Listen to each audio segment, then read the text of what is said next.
नमस्कार, लाईव्ह मराठी या यूट्यूब चॅनलवर सर्वांचे स्वागत। तर शेतकरी मित्रांनो, आज 6 डिसेंबर 2020 तर ताज्या कांद्याचे बाजारभाव आपण बघणार आहोत। तरी सर्वांना विनंती करतो, व्हिडिओ शेवटपर्यंत नक्की बघा। आपल्या चॅनलवर नवीन असाल तर सबस्क्राईब करून बेल आयकॉन नक्की दाबा, व्हिडिओला लाईक करा आणि जास्तीत जास्त शेतकरी बांधवांसोबत नक्की शेअर करा। तर मित्रांनो, बाजारभाव सांगण्याआधी सध्या जर बघितलं तर बाजारभाव जे आहे ते खूपच कमी होताना दिसत आहे।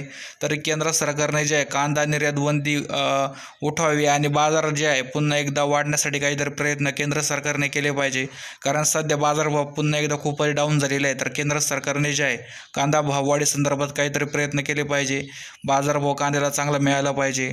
तर मित्रांनो, आज जर बघितलं तर पुणे मोशीमध्ये लोकल कांदा सरासरी 1850 तर जास्तीत जास्त 2500 रुपये प्रति क्विंटल बाजारभाव गेलेला आहे।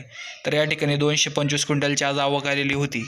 यानंतर पुणे पिंपरीमध्ये लोकल कांदा सरासरी 3750 तर जास्तीत जास्त 4000 रुपये प्रति क्विंटल भाव गेलेला आहे। तर या ठिकाणी 4 क्विंटलची आवक आलेली होती। यानंतर पुणे या बाजार समितीत सरासरी जर बघितलं तर 1500 रुपये तर जास्तीत जास्त 2300 रुपयाच्या दरम्यान प्रति क्विंटल बाजारभाव आज गेलेला आहे। तर मित्रांनो, हे होते आज आलेले कांदा बाजारभाव। धन्यवाद व्हिडिओ शेवटपर्यंत बघितल्याबद्दल।